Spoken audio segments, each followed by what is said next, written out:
and we hope you're well. In September of 2020, DOL righted what we believe was a decade-long wrong, and we are now able to get trade case management money to the field. So it's no longer limited to the activities of state merit staff. So that's kind of what brings us here today. We want to update you on IWDS entries on both the WIOA side and the trade side, and also our grant process has been revised.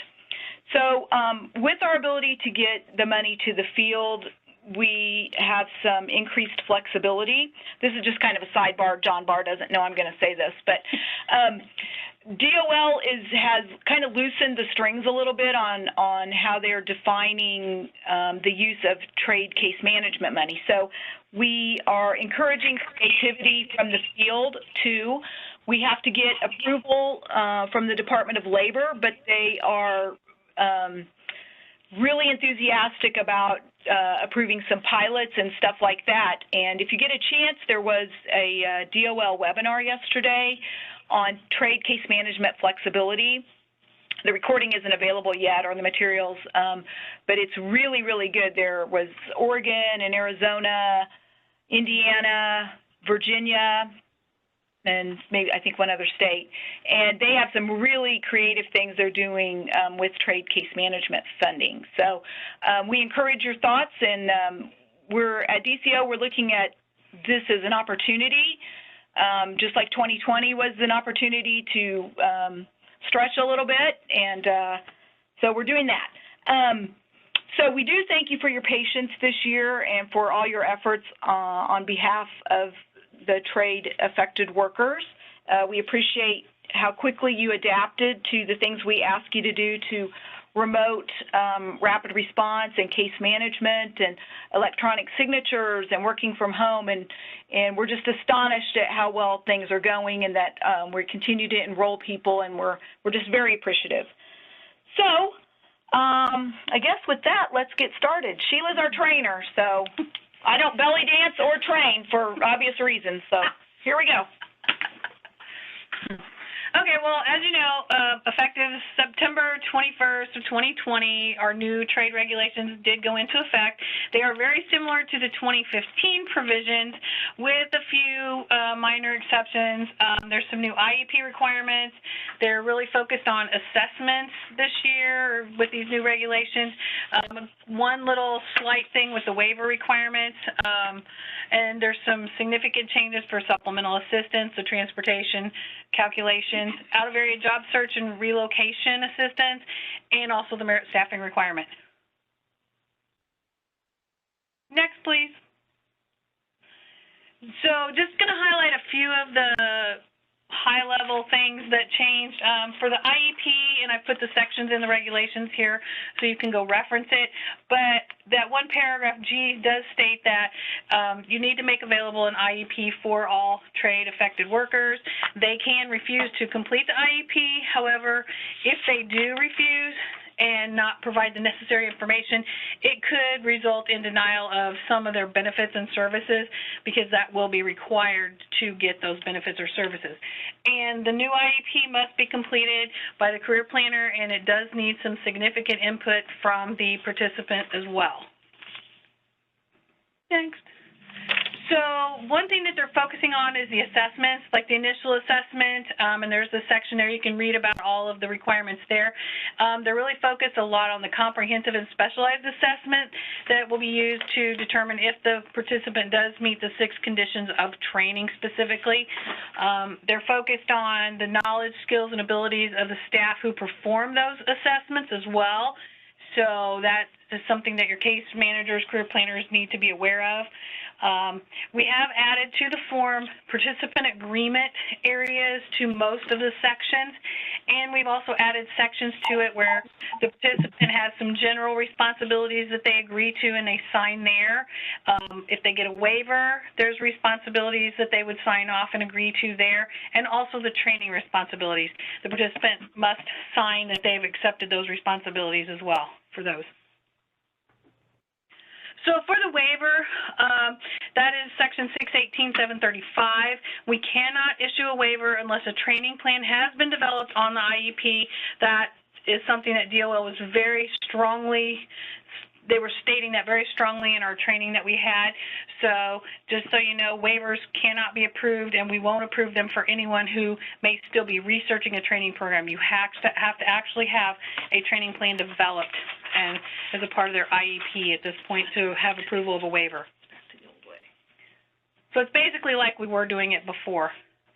So on the supplemental of assistance, now trade can only pay for mileage that is outside of the commuting area, and currently our commuting area in Illinois is 10 miles, so trade can now pay for a round trip distance of anything that is 20.1 miles or greater.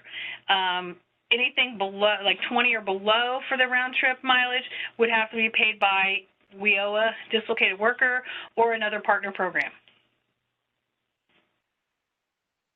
And public transportation is also affected by this this regulation. You can read about it, and we have some specific language from DOL that we did provide in a previous training. If you do want that information, I can forward it to you. Just send me an email and let me know you want it.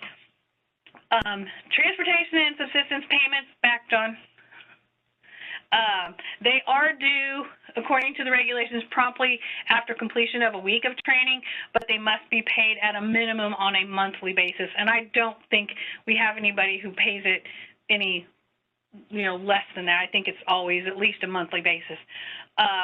So participants who were approved for travel or subsistence and training prior to September 21st will follow the old rules that we had in place, which would be the entire round-trip distance from the residence to the training institution and return, as long as the one-way distance was 10 miles or more. Participants who are approved for travel or subsistence and training on or after September 21st will follow the new rules, which is anything that is 20.1 round-trip or greater. For out-of-area job search, the major change for that there were some additional job search activities that were added that could be reimbursed to the participant. For out-of-area relocation, the major change for that was advance payment must be made to the participant within 10 days of departure of that relocation, but they still are required to do a relocation reconciliation at the end after they complete their move. Currently, we're working on updating the forms and instructions for both of those services. They're a little more challenging than some of the others, but we're working on them. And if you do have any out-of-area job search or relocation customers, participants, then just contact myself or Susan, and we'll help you out with that. Hold on for 1 second. I think Joel is having trouble getting in. Okay. I wonder if others are too. Let me see. I don't see anyone who is waiting to come in. Okay, I'm going to try to forward that. All right, I'm going to try to forward. Yeah, Susan, if you wouldn't mind forwarding the link directly, that would be great. Okay, sorry, carry on. I didn't know if there would be others that were affected. Yeah. Okay, sorry. I need the slides. Oh, I don't know the slides. I know what I'm talking about. Oh, my gosh. See, this is me. Okay, next slide now.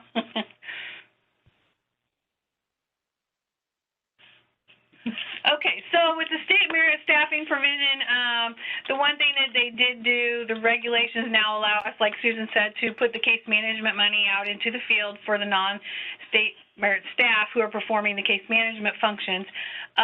It does require state merit staff to make final determinations of eligibility, which is basically the approvals that we do, and also IDS determines the eligibility for the TRA services.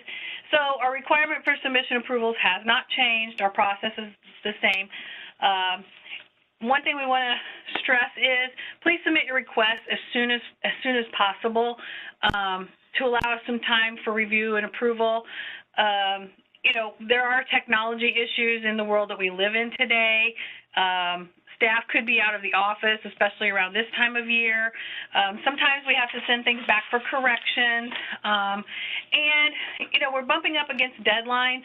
And because of those technology issues or people being in and out of the office, you know, don't wait till the very last day to send something in. We do need that stuff with at least a day or two lead time, so we have time to review it in case something is happening on our end. We're you know, involved in some major project, or like I said, we have technology issues. Next.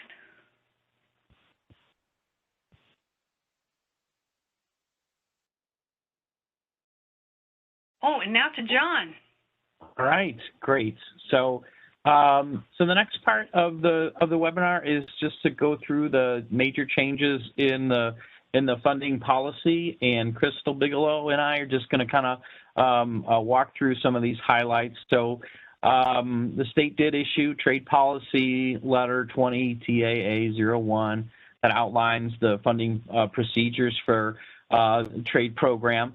It is a significant change. As Susan said, we're very happy that the trade program is now paying for case management. It's a position the state has advocated for over the years, and again, we're very happy that trade is now able to pay for those case management activities. And so as such, we're going to move our funding approach away from the way that we have supported them through rapid response. And so we're no longer going to be issuing rapid response grants for trade case management.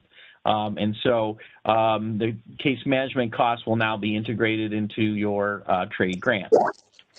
So the policy was posted on the e-policy guide, and the link is listed here.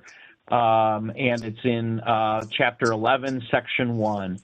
And within that policy guide, all of the funding policy procedures listed, as well as the forms that we're going to briefly touch base on as well. And so many of you that have applied for or work with state grants, you should be familiar with these documents that are used, which includes the uniform grant application for all grants, and that is, you know, again, it's kind of a standard cover sheet that outlines your organization and the grants you're requesting, and then our uniform budget template. And we're going to go over this in some detail, and actually probably a good opportunity to switch the screens here and to show.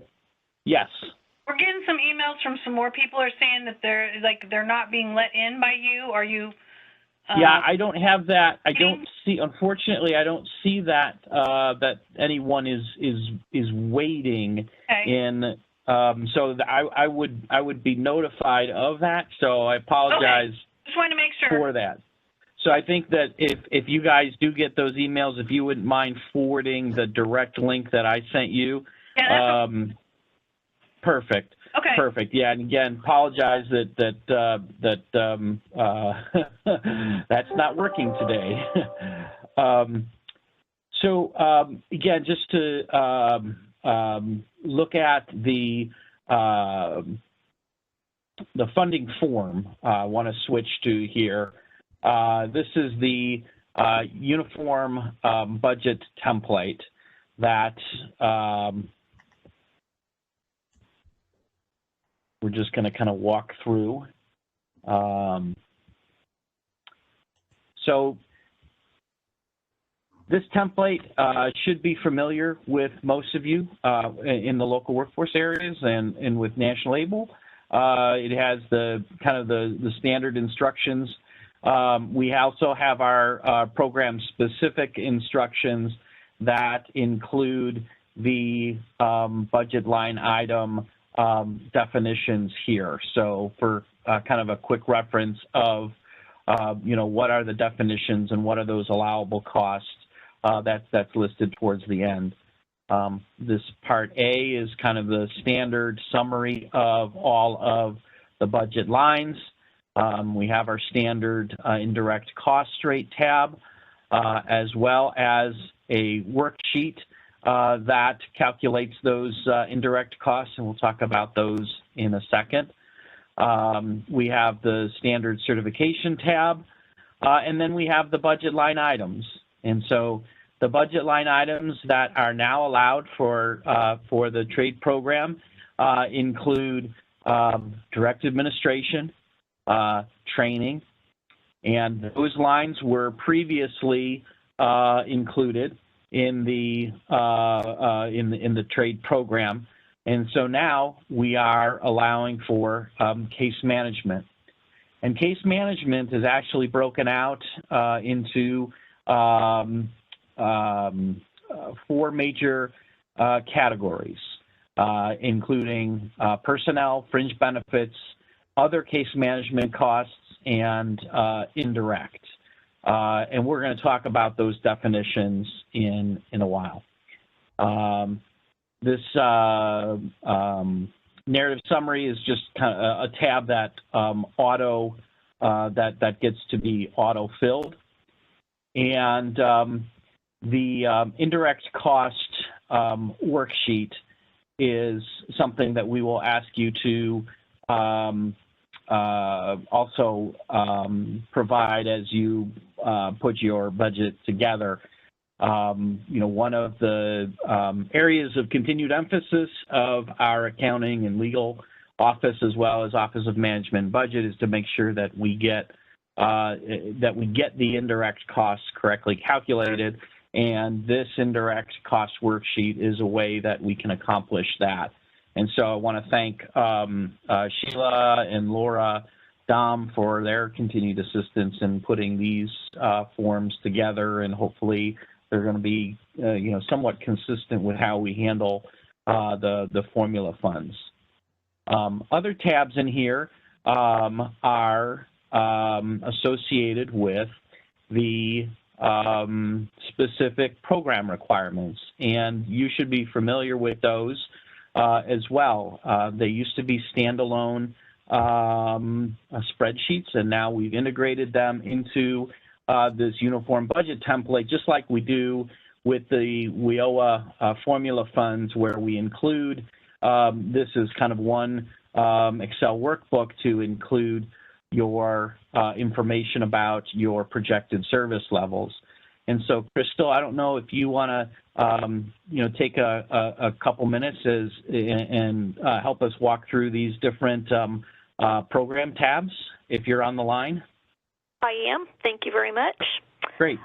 This Form 20 that John is looking at is what we previously referred to as our overview form. The top of the form has been revised slightly, taking out some information that is accessible on other sheets that you're filling out. But as we're going over this information, the grade section at the top is something that's going to be auto-filled and auto-calculated for you. But while you're preparing the form, if you're looking on the form itself and see that there's no grant number assigned, that is being pulled from Section A. So as soon as you fill in that grant number on the very first page, it's going to fill in various tabs for you using that same information. Just letting you know that it's coming from Section A tab so that if it's missing, you know where to go back and record it.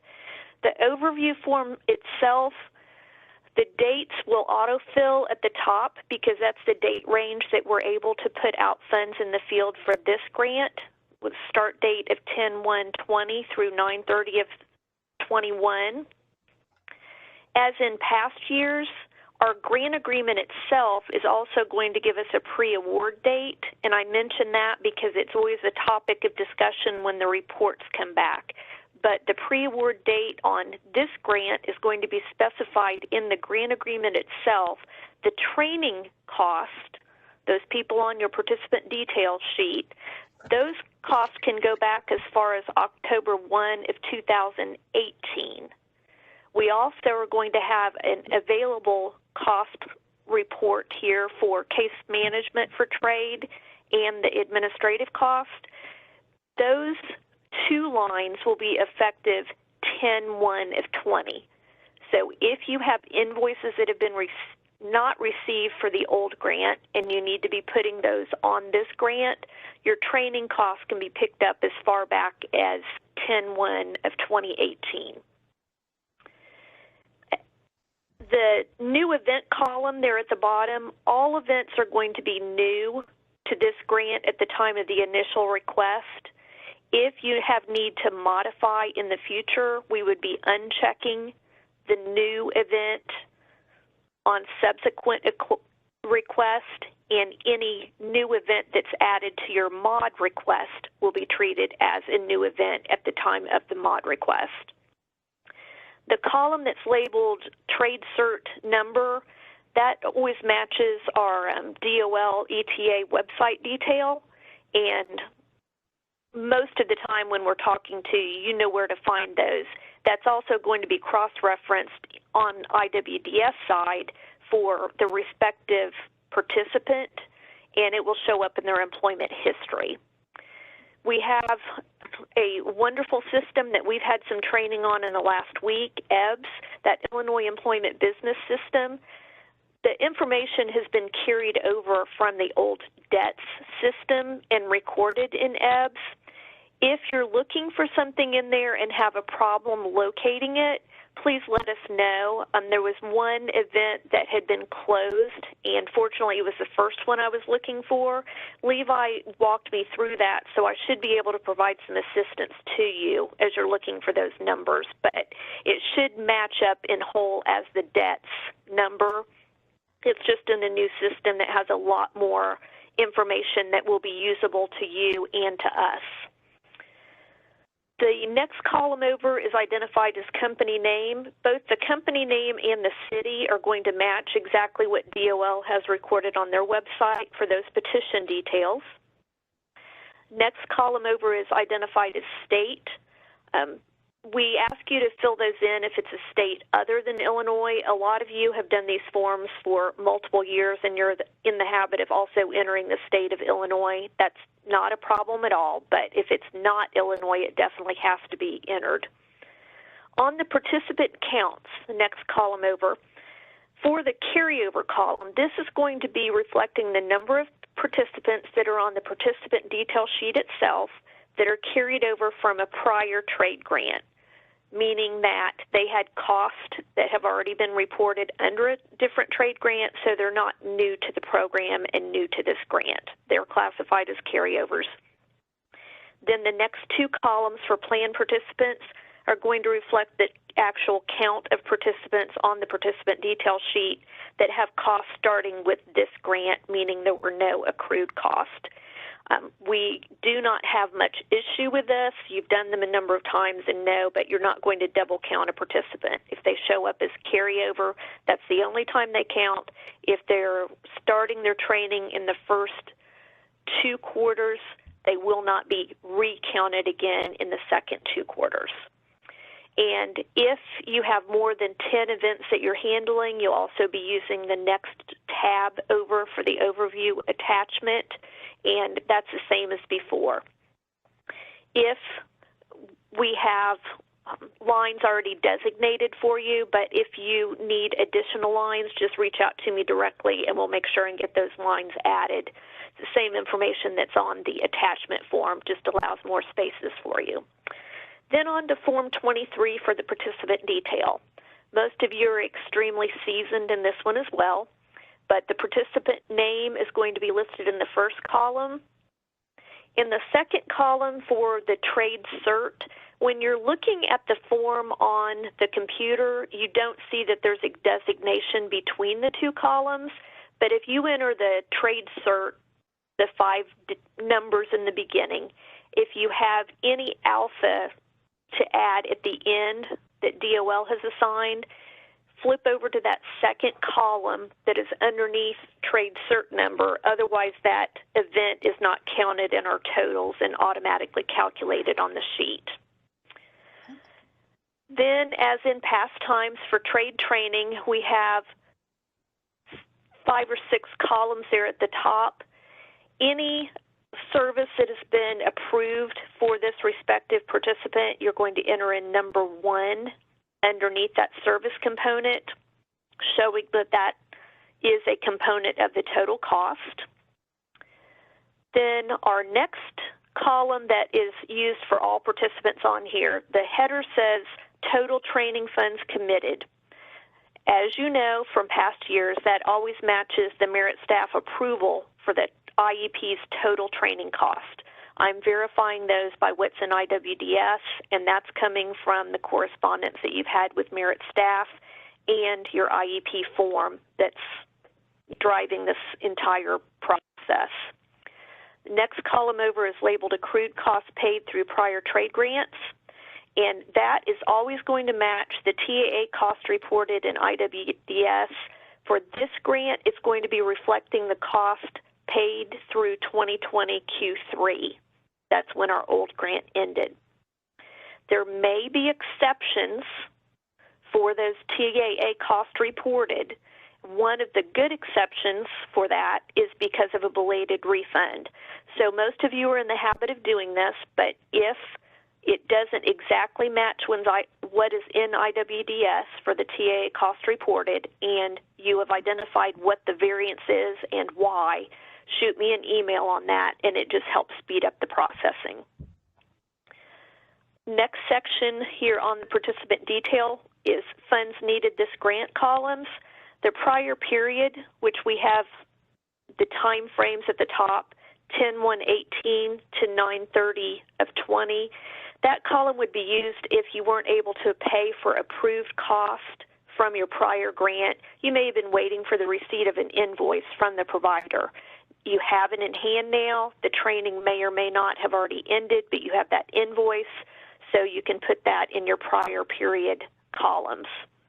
And then the next two columns, there are date designations at the top to help you plan on your spending. Some of you are in the habit of recording that as one lump sum rather than splitting it up for the 2 6-month time periods. That's fine.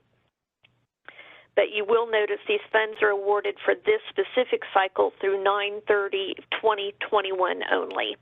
The funding lasts for 3 years, but we cannot extend the date on these. So we're just asking you to project how much you need through 9/30/2021. After this participant sheet is finalized, the total training funds will automatically feed back to the training tab, which John was showing in the beginning, and also to the Section A budget tab. So we've tried to have this information auto-feed as many times as possible, and therefore it also reduces our likelihood of transposing numbers or making any entry items that require revision. So those are embedded within the budget template, as John was telling us, but those three forms, the overview form attachment, and the participant detail, all match up with our previous forms. The next form is our program-specific detail for the case management detail. You have not seen this form before because the funding was not available before, but these entries are going to be auto-feeding back to the summary sheets that John was telling you about. I will be reviewing this, others at DCO reviewing it, and legal will rely on this page heavily to get information needed to determine if the request can be approved or if additional information is needed. All four components are on this same page. We've worked in a number of lines for people needing it, but some of you will not need the total space. We've just put it in there for the benefit of all for consistency. At the top of this form, if you're requesting trade case management, you're going to complete the respective budget line details for, in this top section, personnel. Similar pages or charts are listed down below for fringe benefits and other. But under the sections for personnel and fringe benefits, you're going to complete all the boxes that apply to you, straight across the line, and supply a narrative. Under the trade case management other section, which is going to be the third component down, we have supplied the descriptions for you that are consistent with other programs and the budget allowance categories. You'll complete respective lines under the applicable for your LWIA, by supplying the quantity, base, and cost, as well as the length of time. The form's going to calculate what the total is for you. And then you'll be filling in the narrative down below for that trade case management other section as well. This last section, the trade case management indirect cost, when you first pull up the form, it's showing no base and no rate. You're going to go back over to section A, the indirect cost worksheet, and make sure that you're filling in the rate if you have one that applies to you. And it's up at the top, there in the blue beside indirect cost rate. After you fill in that rate, that goes back over to this trade case management tab that we were looking at for the program specific and starts to do some calculations for you. If you are taking your indirect cost rate off personnel, fringes, and other, all of those will be added in together and will appear as an auto-fed base. But if you have anything that is excluded, you're going to go back over to the indirect worksheet for section A, list those exclusions, and that's how they come out. I know many of you have experience doing this with other programs. That's why the form looks familiar to you. But if you're ready to do the trade case management and need help, you know what my email is. Shoot me an email and we'll work through that specifically for you. But those numbers are transferring back and forth based on what you're entering. And we had a note in the policy that was posted. If the trade case management fund request exceeds $2,400 per participant that you have listed, we may be asking, or we will be asking you for additional documentation. Our big thing that we're verifying on the front end, as well as through monitoring on the back end, number one, the costs are allowable to the program and that they're being paid from the trade funds only. So we want to make that as clear as can be on the sheets so that any reviewers as well as legal can process quickly after they're forwarded to that level and knows that there's clear distinction between trade funds and anyone else that may be participating as supportive service. The next tab on our forms is agency approval. That's something that we use here at DCEO. Our program staff, which in this case is me and DCEO accounting, have to approve the total budget before I'm able to upload and start the internal process for approvals. Many of you see these approval sheets show up later in mod request that come back to you as obligated, and that's just saying that our first level of review is successful and we're signing off for other reviewers that are going to be handling it after us. A couple of things that I was just going to mention that are not specific to this form, but overall, this year, once we get the uniform budget template completed, the total grant dollars that you're asking for from the trade grant will be going over as one total that you will enter on the uniform grant application. You'll also be giving me a cover letter as you have in the past, and I'll be working with you to ask you to make IWDS entries based on the number of people that you're serving at this time. And then we always have that NOSA that is handled on the system only.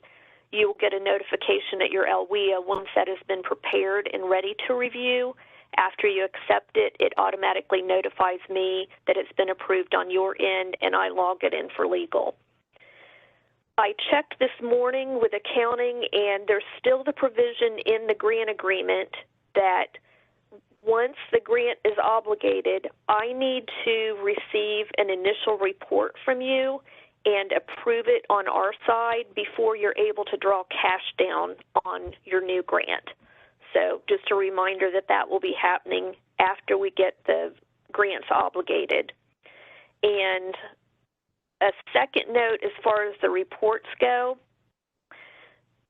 they have given us flexibility this year, which we needed last year, and we're not given an exception for it, but they've evaluated all programs, and we're able to assign closeout report deadlines within 45 days. So you won't be getting those panic calls and telling you that we need you to do something within 2 days turnaround time in order to meet reporting requirements that we have from DOL. Those will be set up on the front end that the deadline will be 45 days as opposed to 60 as it was established this year. And I think that's all that I have as far as the funding form itself, but we'll be glad to handle individual questions that you're sent in, make sure everybody gets them back in the field if you have questions that arise. And then we'll also be accepting questions here at the end if it's something that we could handle on the spot. Great, thanks, Crystal. And just as just for a frame of reference, just so you can see, here's the uniform grant application, and the total amount that Crystal referred to is that is where you'd put that into box 44. So okay, well, great. Well, I think we'll go ahead. Yeah, go ahead, please. This is Susan and Sheila. Do you see LaDonna Russell's question? I do not. Okay, I'll read it to you. Okay. If trade is contracted out. Oh, here it is. Do you see it? Go ahead. Does trade case management go ahead. go under trade case management other, contractual / subaward, or do we enter the trade case manager salary benefit information by trade case manager?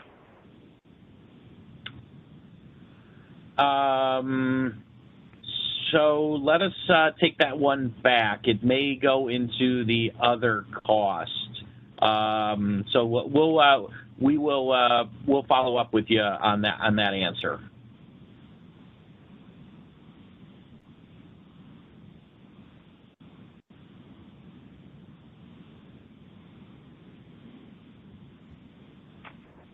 Okay. All right. Well, I think we'll flip back to the presentation, and just want to talk about, again, just to highlight some of the major changes here within the allowable line item definitions. So direct administrative costs, the requirements in the regs still cap the administration cost to 5%, and so we are, that is the limit on the grant, and so that is included in our procedures. Training, essentially no changes between the previous funding procedures as far as what is included in that. Includes the job retraining, any ITA costs if you're doing any work-based learning on the job trainings, the travel or subsistence that is included.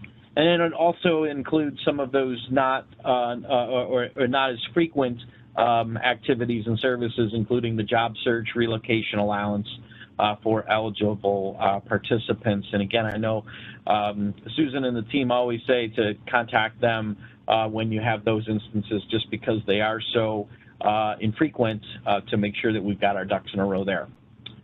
So this is the major place where the changes will occur, right? So we're going to be including those case management costs, and as Crystal did a great job outlining, where those costs are included in the uniform budget templates.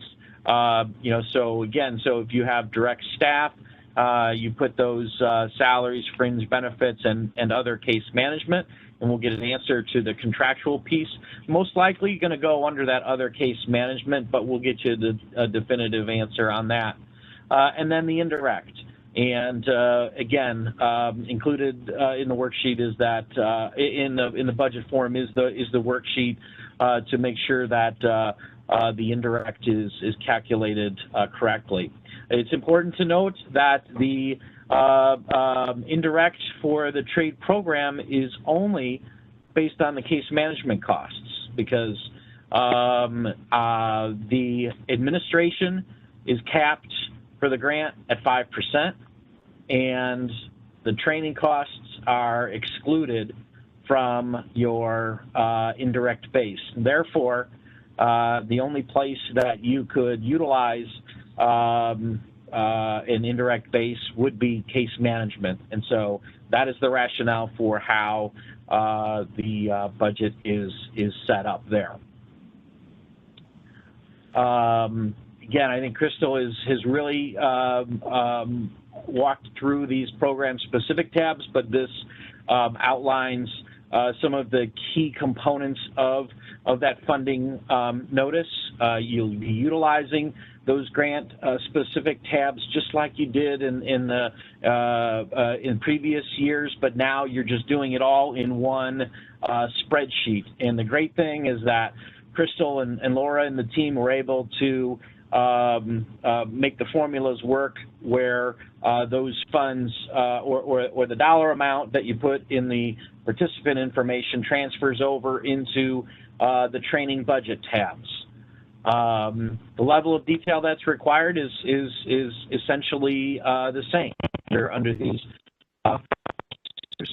It is a little bit different in regards to the case management because those costs are new. So we anticipate that we will have to work with you all, and Crystal, I know, will take the lead with that in identifying, what are those allowable costs, and specifically if it goes above $2,400. And I see that there is a question about that.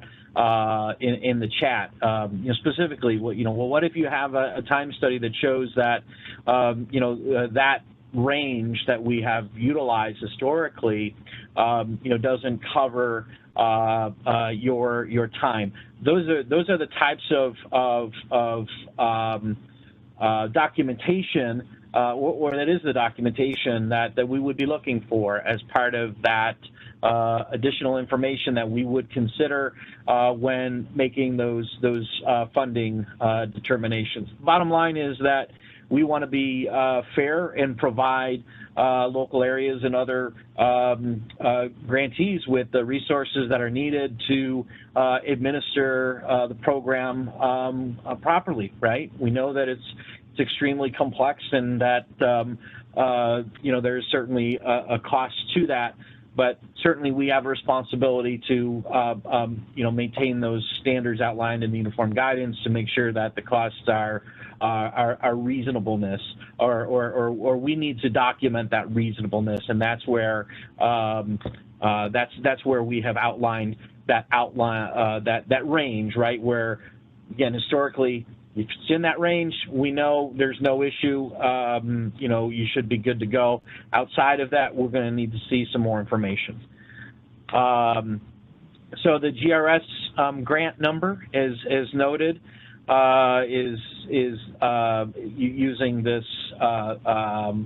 format here, and important to point out that the IWDS grant number is different, though. It's 20-66-10 and then your local area number. Grant modifications, this is similar to the previous funding method. It can be modified at any time during the grant. You can request a grant if you've got new events upcoming, and certainly continue to work with Crystal on any of those modification needs. And as always, we reserve the right at the state to deobligate funds if it's clear that due to circumstances, you're not going to be able to utilize all of those funds. And if there was a case where we needed to, reissue those to other areas, we would have that ability to do so.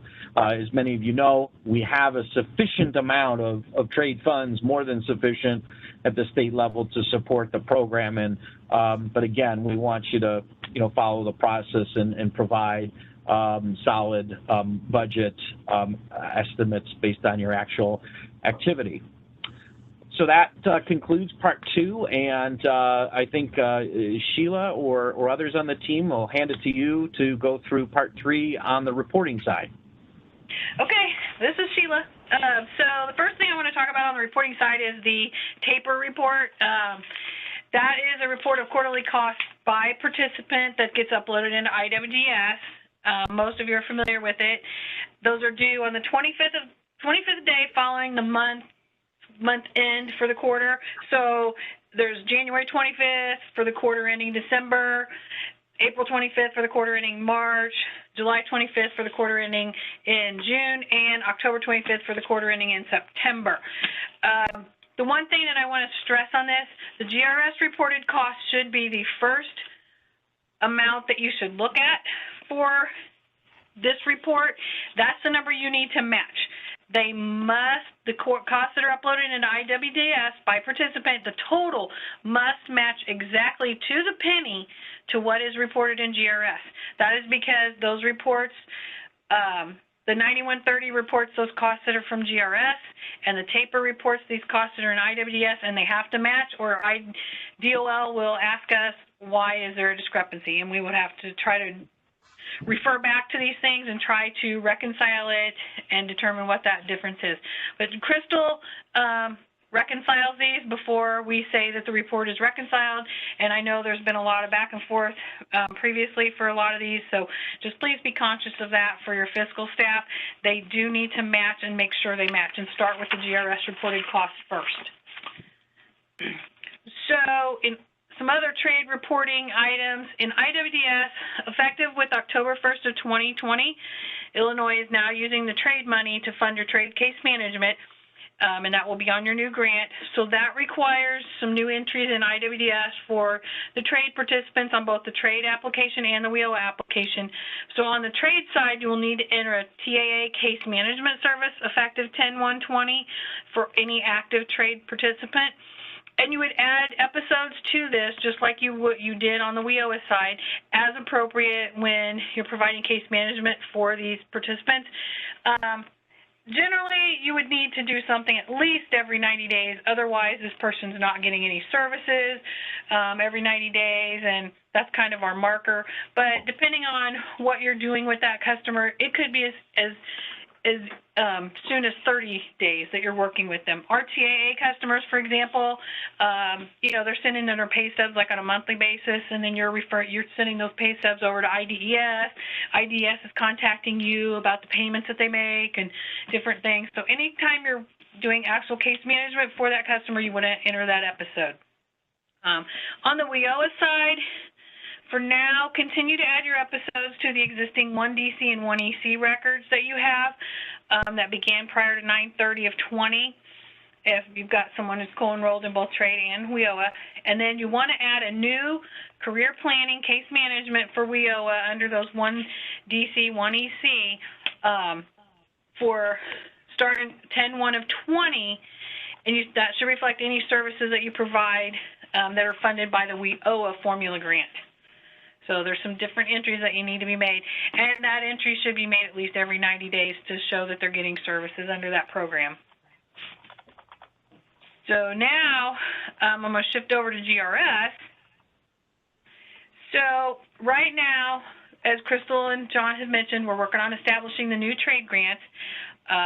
Anytime you have a trade participant, trade has to be the first source of funding for those costs for that participant, as long as it's an allowable trade cost. If, trade can't pay it, then you would pay it under DW. So just keep that in mind. I know we've had several questions lately, like you got an invoice for somebody and, do we have to get a new trade grant? Yeah, trade has to pay for those costs for those trade people. Sorry. And right now, until your trade grant's obligated, you've got some options. Some people report the costs under their DW section of their formula grant. You don't have to. You can continue to report them as under your trade grant in your system. The factor that comes into play is if, for instance, you're wanting reimbursed for those costs, then you may have to report them on your formula grant to get the money, and then you'll have to shift the costs around later and shift your money. You won't be able to shift your cash request around, but you'll be able to reimburse the grants back and forth. A lot of you are familiar with how you do that, but if you do have any questions, you can call us. And one key point I want to point out, because we've had this happen a lot, If you have a refund that comes in from a trade participant and it is from funds that are prior to the current PY19 trade funds that we're issuing to you, you need to contact Crystal Bigelow, and she will work with you directly on the instructions for how to process that refund and how to return those to us and what kind of entries need to be made in the system, if any. And if you got any reporting questions on GRS, you can contact Crystal or you can contact me. I can help you with GRS too, but please start with Crystal, and if she needs my input, she'll definitely contact me. So that way she's aware of what's going on with all the grantees out there and the grants specifically. So just some general things we wanted to kind of highlight and, just bring to your attention. Success stories, if you have any trade customers, participants who would be a great success story, we really need those. Those are great. We've had a few published in the DOL annual report in years past.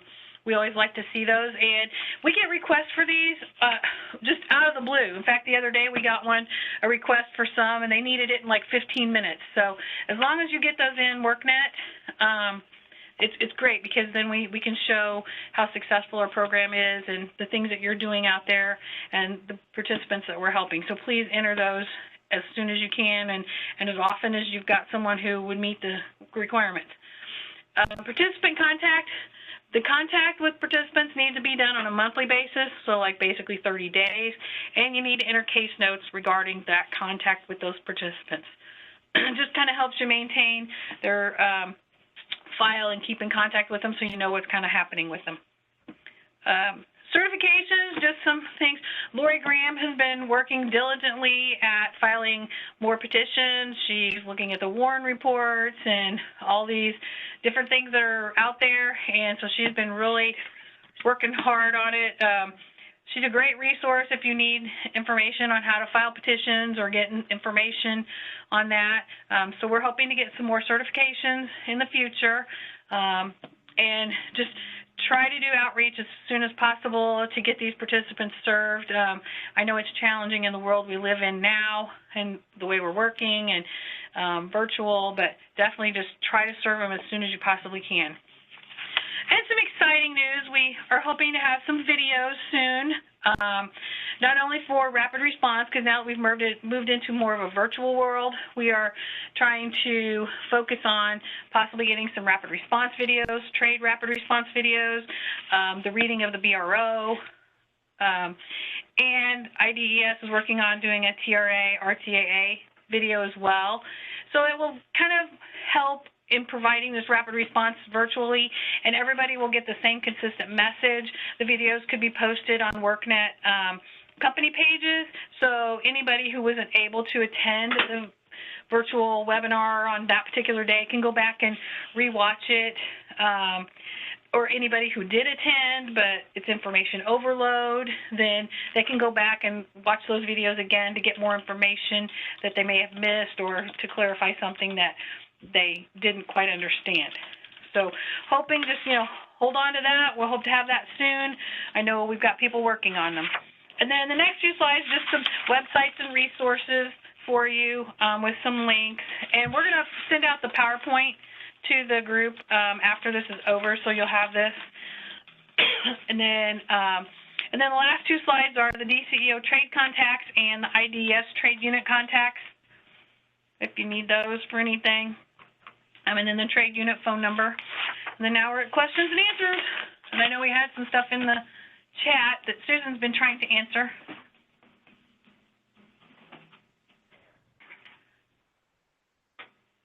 This is Crystal. I was going to jump back in again for just a minute. We had discussed in the past, wanted to remind everyone that the funding request for trade, there is not a deadline to get those submitted. It's a rolling opportunity based on the need that you have there. We remind you that trade funding must be used to pay for those approved trade services, but Sheila's already gone over information about while you're waiting for the trade grant to become obligated, how to handle those cases.